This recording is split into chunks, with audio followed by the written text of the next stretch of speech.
It's 8 p.m. in Banjul, and from our studios on MDI Road, this is the news for the headlines. Authorities highlight the challenges facing the over 11,000 refugees in the Gambia as part of events marking World Refugee Day. Using the arc of history to navigate around the leftovers of the epic Kabo Empire, a video documentary by the History Unit at the University of the Gambia reveals. The cancer of corruption could undermine the gains recorded by authorities. President Barack Obama tells Kenya to do more to fight the disease. Getting to the root cause of the problem may help overcome the desired goal of attaining stability in the Horn of Africa. These and other stories coming ahead this half hour. I am Momodu Njai.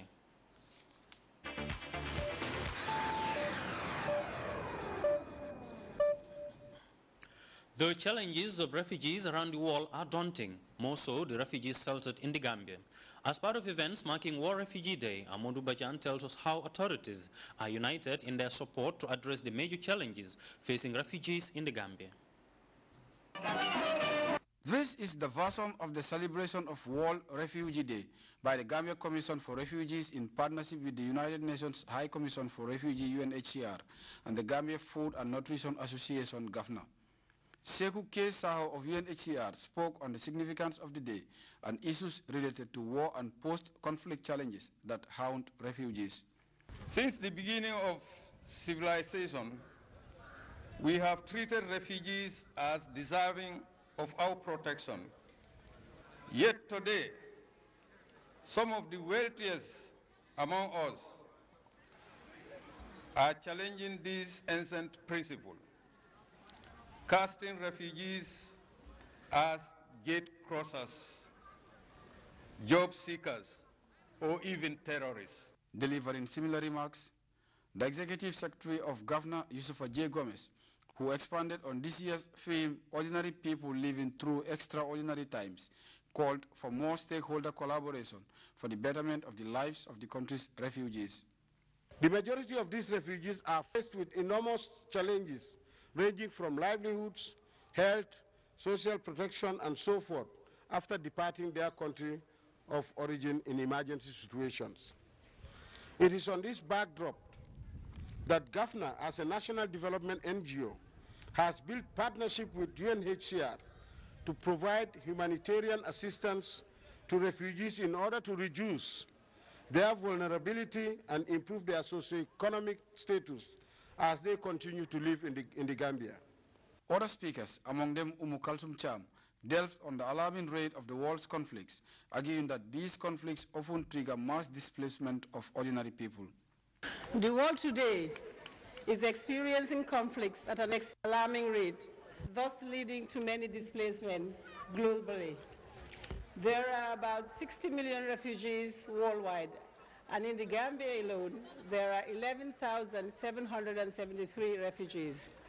For both rural and urban refugee leaders in the persons of Jane Didier Serra and Musa Koli expressed gratitude to President Jammeh, UNHCR and the entire Gambian populace for the unflinching support they are accorded in areas ranging from health to education, but equally bemoaned taxes and relocation among challenges they are faced with.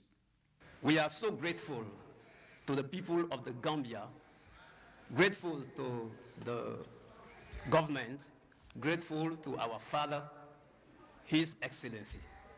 You know, we've been benefiting from some helps to put on something that could help us to sustain our families. But some of us are really in the concern that the taxes, but are not helping us to really be fully established. I wish to remind all refugees in the Gambia that being in the Gambia today, where we have got refugee status, was made possible only because our President, Sheikh Professor Dr. Alhaji Yaya Eje Jammeh Babili Mansa, who agreed to receive us in the Gambia, from where we have been receiving assistance from government, UNHCR, NGO, and philanthropic organizations and people.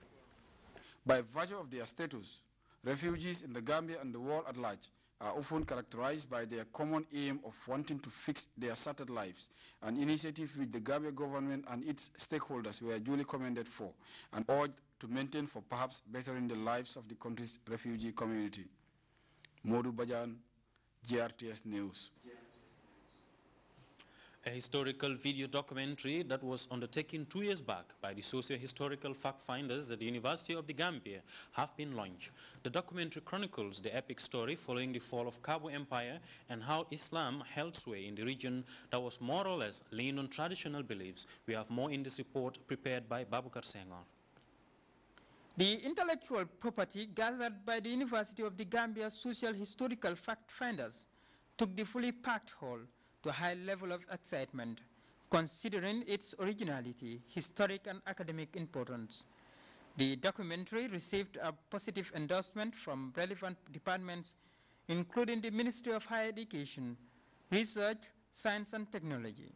This has many other benefits beyond the discovery of the regions and the understanding of our history. Until we know our neighbors, it will be difficult to understand them. I would like to therefore close with 3 proverbs. One is by the Iwi Mina tribe that can be found in Benin, Togo, and Ghana. They said, until the lion has his or her own storyteller, the hunter will always have the best part of the story. And somebody mentioned that we have always been depending on the history of Africa told by non-Africans. It is important that we tell our own history. The Deputy Vice Chancellor of the University of the Gambia, Dr. Omar Jah, said, the documentary is a breakthrough for the University of the Gambia, noting that such research projects are what make every university in the world attain standard and credibility as far as knowledge acquisition is concerned. He commended S.R. Toure, UTG history lecturer, for spearheading the research.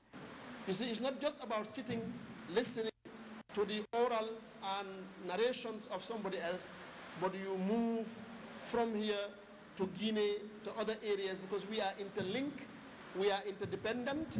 You cannot talk about any state now without talking the other. So I think your job in terms of keeping with time, keeping with the technology, is very important, and as well as discovering the truth, discovering your identity. You know, there has been a lot of talk about rise and fall of civilizations. When you read Ibn Khaldun and you read many other books, they have talked about fall and rise of civilizations. And I think African civilization, you cannot have a rise of African civilization if you do not rediscover your identity. And rediscovering your identity can only be done if we support people like Ensa and his team. Although the research trip to the former Jalunke dialect settlement was hectic, as historians embarked on various sites visits, several miles apart, it was discovered that Fouta Djallon in the Republic of Guinea has a historical connection with the Cabo Empire, which covered part of the Gambia, Senegal and Guinea-Bissau. The documentary also showcases the political ascension of the Black continent. Some people believe that going with them to for research is just kind of to go and eat or to enjoy. We are not out for that. I have, as African historian, I have an agenda and aspiration. I told my students, whenever I am in the field, I don't know anybody. Whenever I play to the Gambian people, I am going out to bring them information. I don't have any acquaintance that will actually constrain me in the work that I am doing. And this is what I assure them, to the extent that when I understood the terrain of Guinea, ecologically and geographically, I had to operate tactically in order for me to get my information from the right people. The documentary is very important because it shows the rise of the Fula Imamate, yes, and the Battle of Kansala, which led to the fall of the Cabo Empire. And it also shows the importance of the Fouta Djallon River, which the River Gambia originates from. The documentary was fantastic. It's like we were in a totally different place. Everything was clear, and it's like we were watching history right from our own very eyes. After its formal launching, this rare piece of work and its authentic content can serve as an important source of reference for both present and future generations. For GRTS News, this is Babukar Senghor. Scores of volunteers Saturday stormed President Jammeh's Yundum farm for a weeding, plowing and sowing exercise. Aloe Mendy watched the volunteers in action and reports they are personnel of the Joint Security Forces motivated by the National Food Security Agenda. At the entrance of the Banjul International Airport exists this massive farm owned and designed by President Jammeh to promote national food security. Very supportive in the crusade are the security forces. In their numbers, they arrive to voluntarily support in the weeding, plowing, and sowing. The Gambia Armed and Security Services, which is made up of the Gambia Armed Forces, the police, the immigration, fire and rescue services, GRA, and all the other security services that are in this country. The volunteers said they were motivated by the clarion call for food self-sufficiency. Our Commander-in-Chief, His Excellency Sir Professor Dr. Alhaji A.J.J. Jammeh Babili Mansa, Commander-in-Chief, has provided the required logistic for the men. They are well fed, the breakfasts have been served and are waiting to have their lunch, and other refreshments will follow immediately after the lunch. So our Commander-in-Chief have taken care of the welfare. This is why you can see how active everybody is in the farm. His Excellency the President, who is our Commander-in-Chief, has been calling on Gambians to go back to the land. And he did not only stop at calling us to go back to the land, but he led the way. So if he leads, like us in the military, if your commander leads, you have no choice but to follow. So that is why we are here. This is our farm. You know, this belongs to Gambians, and it belongs to everybody. Though still at the sowing stage, Farm Manager Major Balle is hopeful of bumper harvest. Why do you choose groundnut? Because the area is very fertile, and then the soil is very rich, for it has been here following for so many years. So if you put groundnuts there, the yield will be very, very high, and then you are going to have very, very good nuts. They can be even quality seed. They can be nuts that you can use for seeds, because the soil is very fertile, it's very rich, and then we're going to have a lot of groundnuts. Volunteers said food security breeds freedom. Another reason they said will continue to lure them to the Kanilai farms. Louis Mendy, GRTS. Officials of the National Environment Agency, NEA, have come out quickly to deny suggestions of a 2-month freeze on the ban on the manufacture, buying and selling of plastic bags in the Gambia. Farmer Kanyi has more on that. After a presidential directive from the State House on the 1st of July 2015 banning the manufacture or imports, use or selling of plastic bags in the Republic of the Gambia, rumors have been going around town, mainly from business entities and individuals, speculating 2 months ban lift on plastic bags. This has been declared by the National Environment Agency officials as a criminal offense, germinated by few who still want to engage in the industry. The plastic bags have been totally banned. It is not lifted. There is no executive communication that said that it has been lifted. A joint task force, including security officers, went round the streets of Banjul to confiscate plastic bags from supermarkets along the Kairava Avenue. The ban is still in place. The president has signed the ban order, and it is being implemented. The patrol team crisscrossed the streets of the Serekunda market, seizing plastic bags. The exercise was witnessed by the police as plastic bags are being confiscated from business entities still indulging in the trade. For us, our part as security officers, we will make sure, whatever it costs, we'll make sure that the law is enforced. The general public is hereby informed that plastic bags remain banned in the Gambia. From manufacturers to importers, buyers and sellers are all forbidden to use the materials. For GRTS News, I am Farmer Kanyi. Flushing terror out of Africa. Find out what is so strategic about President Obama's visit to Ethiopia, where he's going to be on record as the first sitting U.S. president to address the African Union.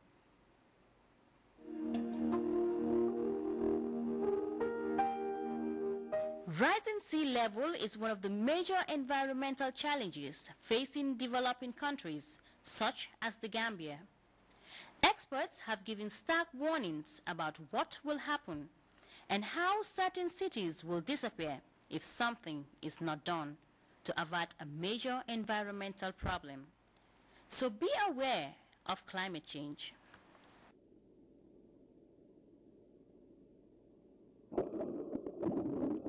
Banjul, Gambia. This West African city is nestled up beside the Atlantic Ocean and faces the threat of rising sea levels. On top of that is the possibility of coastline erosion, which increases the chance that the city will submerge underwater. Even worse is the prospect that the rise in sea levels could disrupt the city's rice production, which is a vital part of their economy.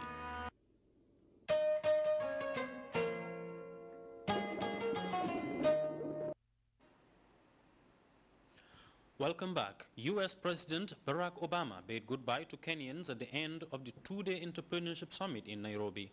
Analysts say the historic visit is likely going to be a turning point in U.S.-Kenya relations. However, President Obama has urged the authorities to fight the cancer of corruption and pave the way for sustained economic developments.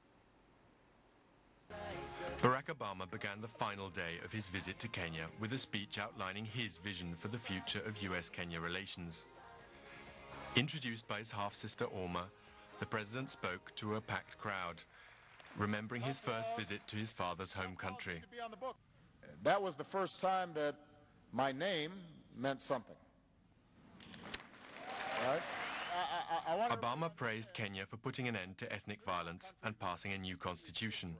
But he also pointed to the many challenges the country still faces on its path to development. He called on Kenyans to fight the cancer of corruption and to invest in women's education.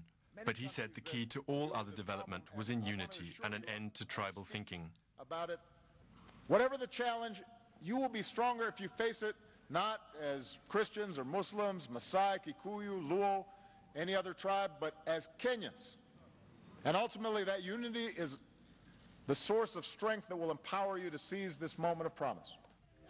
Afterwards, there was time for handshakes and selfies for the lucky few with the US president.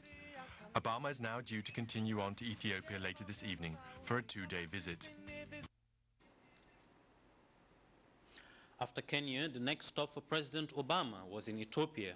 One may be tempted to ask why. Well, the notorious terror network Al-Shabaab has been doing more harm than good in the Horn of Africa, and heightened terror-related activities in and around the African continent, such as the Boko Haram insurgency in West Africa, has exacerbated tensions. CNN's Robin Creel takes a closer look at why Ethiopia is an important linchpin in the battle against these terror groups. Al-Shabaab militants wait to ambush an African Union convoy in southern Somalia. The attack went largely unnoticed until this gruesome terror video appeared online. The Al-Qaeda-linked militant group claims they killed dozens of Ethiopian troops. Identity documents purport to show the dead.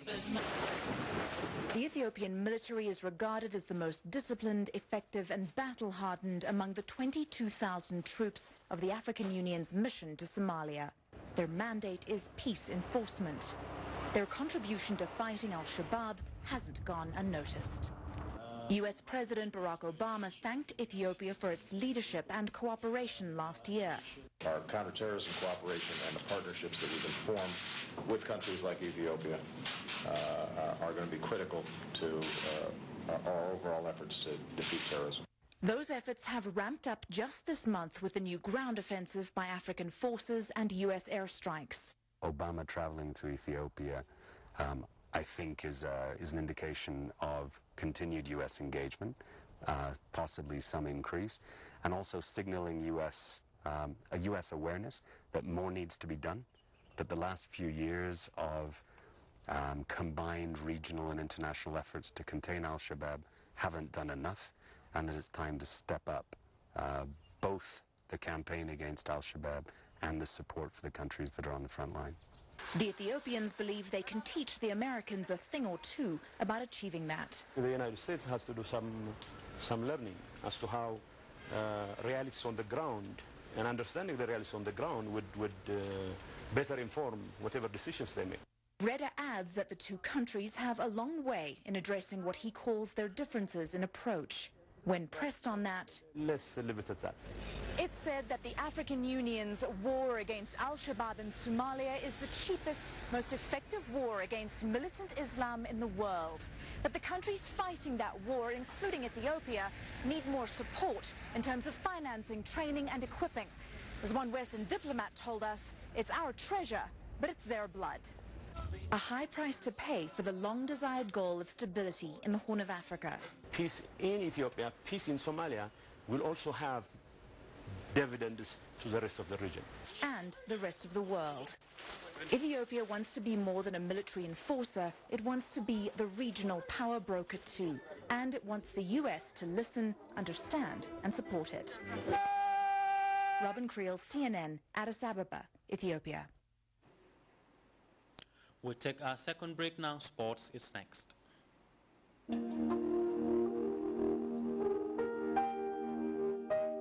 Rising sea level is one of the major environmental challenges facing developing countries, such as the Gambia. Experts have given stark warnings about what will happen and how certain cities will disappear if something is not done to avert a major environmental problem. So be aware of climate change.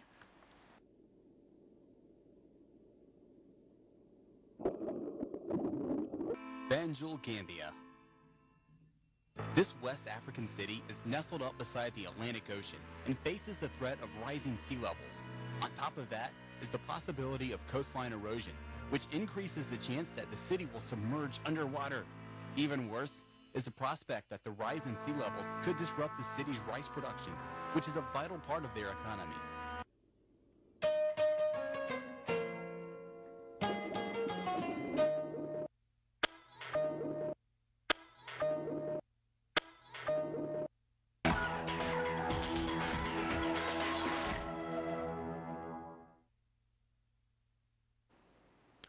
Welcome back. Germany continued their World Series tour with a narrow win over current World Beach Volleyball champions Brazil in a tightly contested game. Brazil made amends by beating Canada.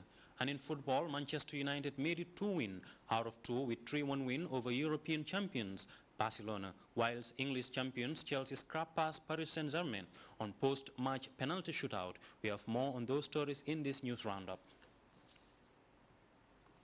Duo Laura Ludwig and Kira Weikenhorst took charge of the game here and went on to win the first set, 21-14. The Germans full of confidence going into the second, but it was the Brazilians, Agata and Barbara, who had the better start. The Germans didn't let their heads hang though and pulled it back to tie the set 13-all. Brazil kept up the fight, taking it all the way to 2017. Ludwig attacking at the net to take the set and the win. Ludwig and Weikenhorst celebrate their second win on the World Tour, beating the reigning world champions. Brazil still had reason to celebrate though after their male duo, Alison Cerruti and Bruno Oscar, gave their Canadian counterparts absolutely no chance. The Brazilians taking both sets 21-15 for the win. To Santa Clara we go, and this would be an impressive start from Louis van Gaal's men, and they take the lead. I have to say the Barcelona defending here at the corner is woeful.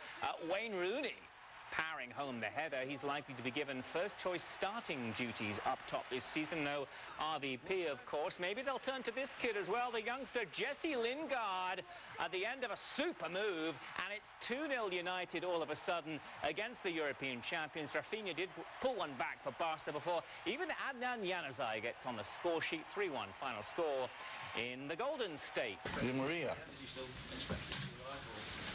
No, I have heard that he's not on the plane, so I cannot say anything, but he was not on the plane.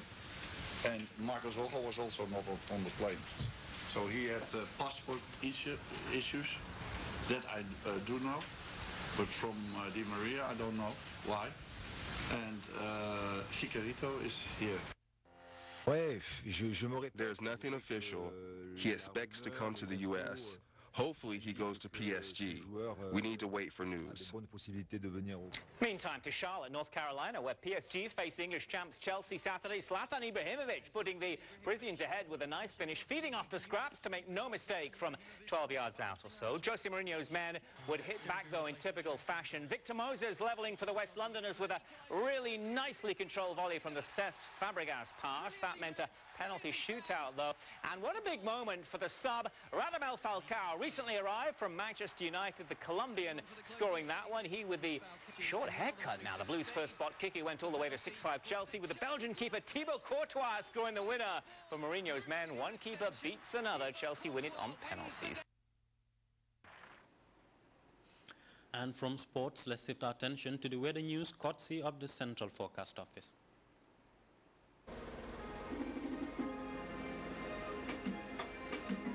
Everything as you know it starts here.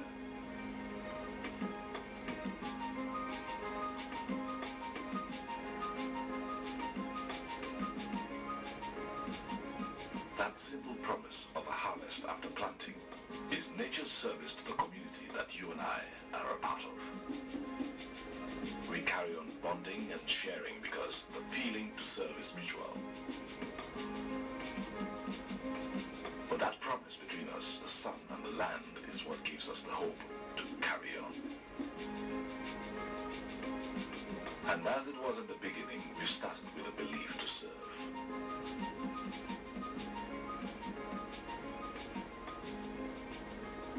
Elton, a new vision of service.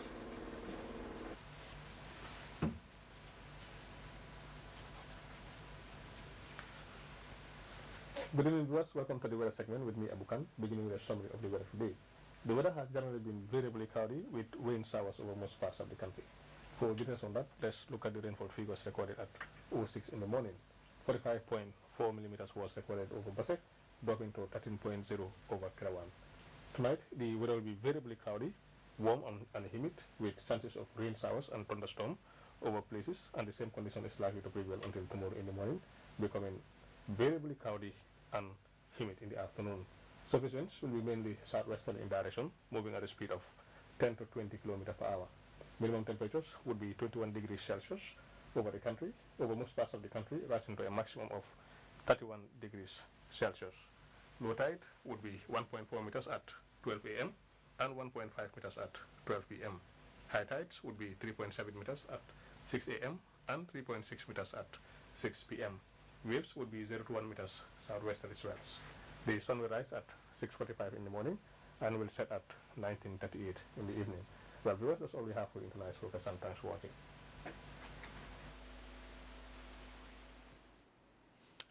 And before we take leave of you, a recap of the day's main stories.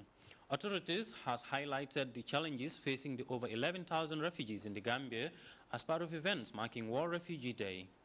Using the arc of history to navigate around the leftovers of the epic Cabo Empire, a video documentary by the History Unit at the University of the Gambia has revealed. The cancer of corruption could undermine the gains recorded by authorities. President Barack Obama told Kenya to do more to fight the disease.